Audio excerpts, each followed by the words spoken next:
오늘 미국 3대 지수 하락했습니다. 어제 미국장이 괜찮았죠. 그래서 아시아장이 그걸 이어가나 봤는데 그렇게 힘을 내지는 못했고요. 뭐 선진국 지수는 괜찮았는데 뭐 그렇게 강한 미국 반등만큼 보이지는 못했었는데 유럽장도 초반에 괜찮다가 후반에 다 밀렸고요. 미국장은 오늘 하루 장 움직임을 놓고 보면 그냥 눈치 보기 정도 했다. 처음에 내려오고 나서 그 추가적으로 내려가지도 않고 그냥 옆으로 개걸음을 쳤다. 이렇게 이해를 하시면 될 것 같아요.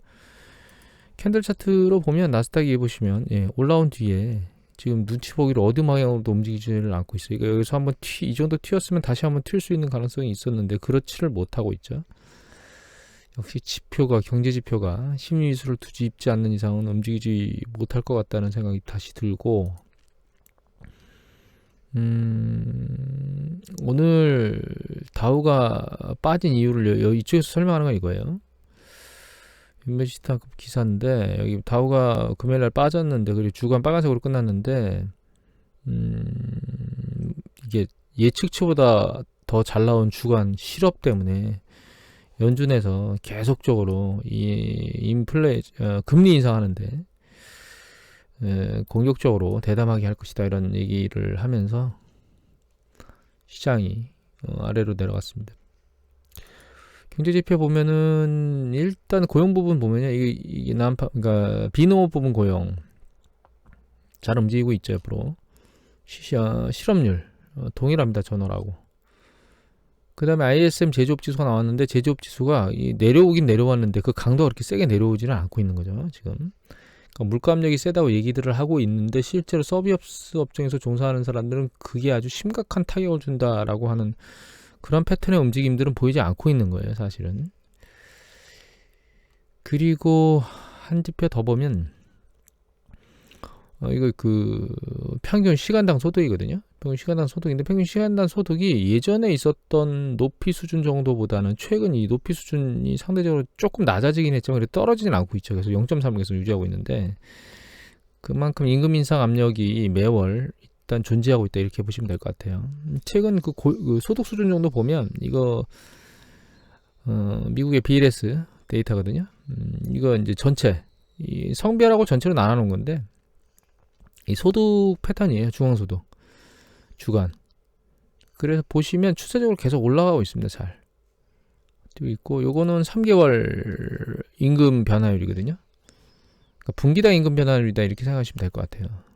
그래서 이 보면 임금하고 그 민간 사업자, 그다음에 그다음에 지방 정부 전체 소득자들의 그 3개월 소득 주간 소득의 주간 소득 아니죠 이거는 3개월간 소득 변화를 보면 소득의 3개월 변화를 보면 추세적으로 계속 올라오고 있어서 임금 인상 압력이 계속 지속되고 있다 이렇게 보시면 될 것 같아요. 그리고 임금도 일정 부분 계속 잘 따라서 움직이고 있다 이렇게 보면 될 것 같아요.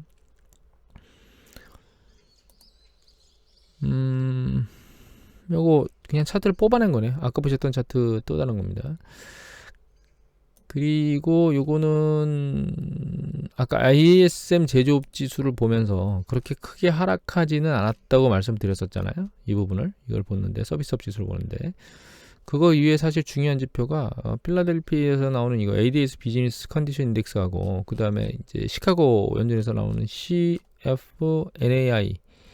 지난번에 보여드렸는데 이 두 가지가 좀 중요한 지표거든요. 밑에 나오는데 이렇게 두 가지 지표가 요것이 이제 그 전체적인 컨디션이나 이런 것들을 잘 하고 경기 수축 국면에를 판단하는 데 좀 유용한 지표들 중에 하나인데 아직 경기 수축 국면 아래로 내려가고 이제 그 CFNAI 같은 경우에는 이제 윗방향으로 올라가고 있고요. 그 다음에 그 ADS 비즈니스 컨디션 인덱스 같은 경우에는 옆으로 개걸음을 치고 있거든요. PMI 지수는 역시 마찬가지로 내려오고 있긴 하지만 아직은 이 수준 레벨 정도가 과거에 비하면 상단 부분 언저리 중상단 부분에 있는 상황이에요. 그래서 지금 미국 경제가 그렇게 나쁜 건 아닙니다. 그리고 이미 받은 소득에 대한 부분도 이미 잘 떠받치고 있는데 이제 말씀드렸듯이 인플레이션 압력 때문에 그게 경제를 해칠 것이다라고 하는 불안감에 휩싸여 있는 거죠. 그리고 당장은 안 해치고 있지만 이제 물가 압력이 구매에 영향을 미치고 또 금리 인상 속도가 굉장히 빠르고 QT가 진행되면서 시장의 불확실성이 점점 크다. 향후에 더 커질 것이다. 이런 것 때문에 이제 시장이 안 움직이고 있다. 이렇게 보시면 될 것 같아요. 실제로 그렇게 상황이 나쁘진 않을 거야 라고 하는 어떤 그 심리적인 부분의 전환이 없는 상황에서 주식시장이 계속 타고 올라가겠느냐, 그거는 녹록치는 않을 것 같은데, 어제 같은 경우는 심리적으로 부정적인데도 불구하고 반등력이 세서 혹시나 그런 일이 없이 이게 시장이 바뀌나? 라는 생각을 했는데 그렇지는 못하고 있는 것 같습니다. 아직은 새소리를 듣는 게 좋긴 한데 가끔 이렇게 차가 지나가는 소리 때문에. 그리고 유가가 또다시 110달러 쿡 찔렀거든요. 기사를 보면 어떻게 나와 있냐면, 쿡 한번 110달러 찔렀는데 바이든이 이 사우디아라비아의 왕세자를 만날지 어떨지 의심을 지금 낳고 있다는 얘기가 나오고 있군요. 보도가 이제 마지막에 보면 이 얘기가 나옵니다. 바이든은 생각하고 있는데 좀 차이가 있다는 거예요. 금요일날 오펙이 증산을 발표하긴 해서 이게 긍정적이긴 한데, 근데 충분치는 않다, 이렇게 얘기를 하고 있습니다.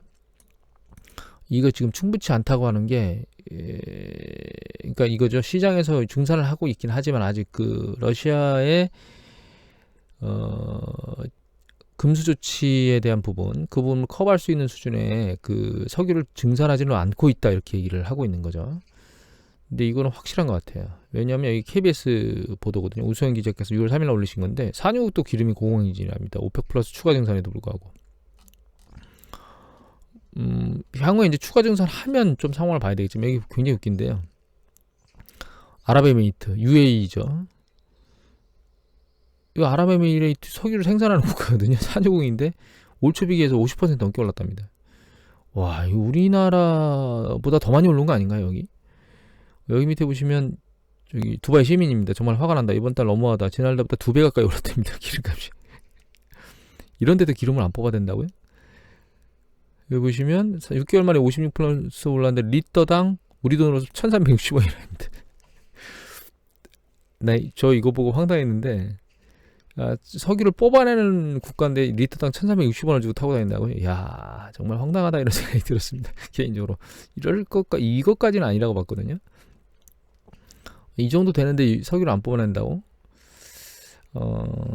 일단 그것도 일리적인 일정 부분의 적이는 있습니다. 산유국이 단번에 산유 증산을 확 할 수는 있는 상황은 아니다. 이런 부분들은 이제 돼 있는데, 그래도 좀 더 열심히 뽑으려고 하는 노력은 해야 된다. 근데 그 노력이 안 보인다는 겁니다. 사실은 제가 보기에는 이거가 사우디가 과거 미국의 우방 서로 짝짝꿍이 잘 될 때는 열심히 그 오펙 쪽에 있는 사람들을 좀 다독여서 뽑아내려고 했을 건데, 지금은 그렇지는 않고 있거든요.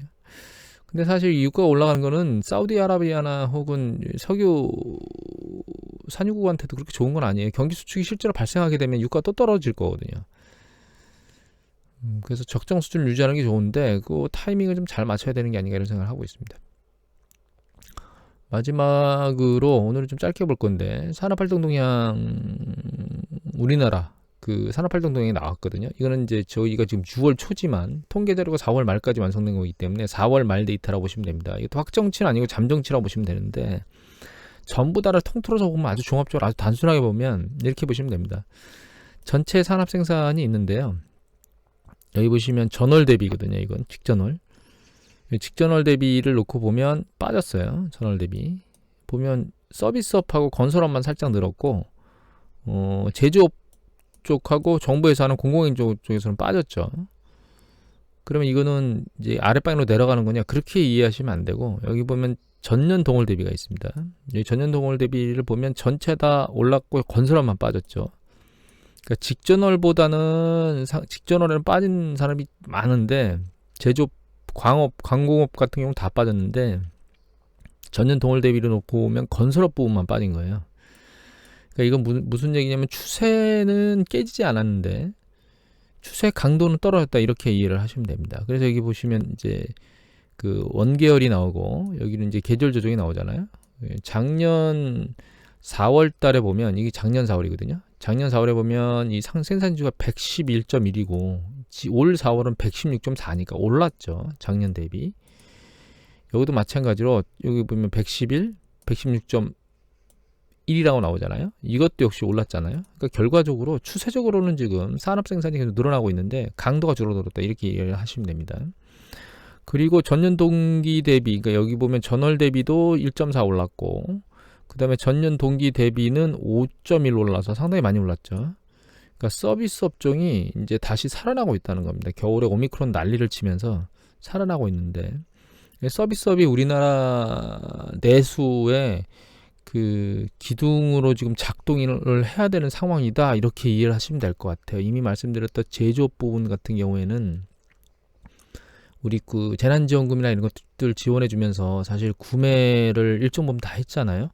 전자제품들 상당히 많이 구매하고 그런 부분이 이미 한번 휩쓸고 지나간 상태 하에서 지금 인플레이션 압력 때문에 구매 욕구나 이런 것들이 많이 떨어졌을 겁니다. 구매 비용이 많이 올라갔으니까. 그런데 그 서비스 업종 같은 경우에는 물가가 오르긴 올랐지만 2년 동안 억눌렸던 그런 뭐 여행이라든가 그런 어떤 뭐 여가 활동의 욕구 있죠.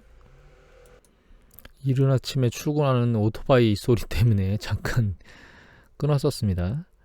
그 욕구, 엔터테인먼트, 여가, 뭐 여행 이런 것들, 그다음 외식 이런 것들, 그런 것들에 대한 욕구들이 늘어나고 있어서 그런 부분들이 이제 서비스 업종의 물가 압력을 누르고 그 경제 활동을 좀 돌리는데 영향을 미쳐야 된다 이렇게 생각을 하고 있습니다. 어제 미국 쪽의 데이터들 잘 나오는 거 보여드렸지만 그 활동력 있죠. 그래서 실제로 뭐 여행 가는 것도 비용이 너무 많이 든다 뭐 이런 얘기들을 많이 하고 있지만 결과적으로 뭐 항공 여객 수가 작년보다 많이 늘어났고 그다음에 호텔 점유율도 작년보다 많이 늘어났고 이런 부분들을 보면 지금 그 빈익빈 부익부로 갈려져 있는 상황이기 때문에 경제가 한쪽 방향으로 쓸려 내려가지는 않고 있는 상황이고 그런 상황에서 물가 압력이 계속 어떻게 영향을 미치느냐에 따라서 경제에 영향을 미치긴 할 건데 우리가 두 가지를 봐야 됩니다. 이미 말씀드렸지만 물가는 구매 압력이거든요. 그 다음에 금리는 차입 압력이에요. 차입 비용이에요. 그래서 구매 비용과 차입 비용에 대한 개념을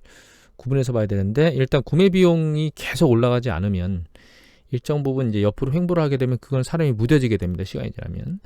그리고 이게 하반기로 가면 갈수록 이제 물가 상승 압력이 조금씩 떨어져 주면 일단 무뎌지기 시작할 거고 그 부분은 이제 크게 우려를 하지는 않는데 차입 비용이 올라가게 되면 그 차입 비용이 올라가는 것 때문에 소비 여력이 줄어들거든요. 가처분 소득 여분이. 그러면 이제 한계점에 있는 사람들이 점점 그 소비를 할 수 없는 여력 그러니까 소비를 할 수 있는 여력이 줄어들어요. 그게 이제 경제에 더 타격을 줄 수 있는 가능성이 높다고 보고 있는데 그거는 모니터링을 계속 해야 될 겁니다. 왜냐하면 이제 한계점에 있는 사람과 그 윗단에 있는 사람들이 얼마나 서로 주고받느냐에 따라서 소비 줄이고 늘리냐에 따라서 결정될 거기 때문에 모니터링을 계속 해야 될 것 같고 그리고 요거 이외에 한 가지 더 알아야 될 게 뭐냐면 이제 내수는 제조부가 아니고 서비스업이 달성해야 되는데 출하에서 놓고 보면 이게 출하거든요. 제조부는 출하인데 보시면 전년 동기 대비인데 이게 내수출하입니다. 내수출하는 작년 상반기를 지나고 나서 추세적으로 계속 아랫방향으로 내려오고 있죠. 그러니까 제조업 부분에 내수출하가 좀 안 좋다는 얘기는 내수에서 그렇게 많이 사다 쓰질 않는다는 뜻입니다. 근데 수출 영역은 잘 버티고 있습니다.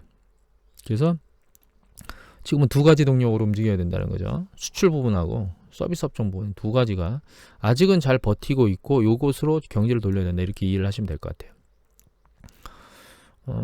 불확실성이 산재되어 있긴 하지만 아직 그렇게 속칭 쫄아야 될 상황은 아니다 이렇게 이해를 하시면 될 것 같고요. 다만 이제 유가에 대한 부분이 에너지에 대한 부분이 빨리 잡혀야 되는데 이번에 바이든이 이제 6월달에 쭉 돌면서 사실 오페하고 좀 더 건설적인 상황이나 이런 것들이 정치적으로 만들어지길 바라는 게 가장 좋을 것 같고요.